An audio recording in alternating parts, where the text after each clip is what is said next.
wadau wote wa sekta ya ufugaji, kilimo na uvuvi kuweza kuangalia au kuyatambua masoko yaliyopo ndani na nje ya nchi, kwa maana kwamba fursa zote ambazo tunaweza tukatoa huduma na tunaweza tukauza bidhaa zetu, lakini pia kuwa wabunifu katika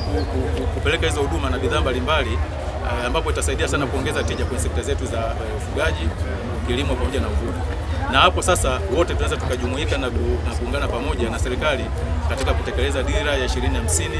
ambayo kufikia mwaka 2050 basi tunatakiwa kufikia malengo yake. Na kwa kusema hayo basi nitoe rai tu kwa taasisi zote na kwa halmashauri kwamba kauli mbiu hii isiishie tu kwenye maonesho haya ya 8/8, lakini tuendelee kuifanyia kazi, na pia ufanisi tuliouona leo hii kwenye mabanda mbalimbali ya maonesho tuendelee kuyafikisha na kutoa elimu kwa wananchi wetu, kwa wakulima, wafugaji na wavuvi na wadau mbalimbali, ili sasa tija kwenye sekta hizi iweze kuonekana na hatimaye sasa wananchi wetu waweze kuongeza kipato na pamoja na kuboresha maisha yao, lakini pia halmashauri zetu na taifa letu liweze kuongeza mapato, na mwisho wa siku basi tuweze kufikia malengo ya dira ya 2050 kama ambavyo wote tunafahamu. Washikali wengi wamefika pale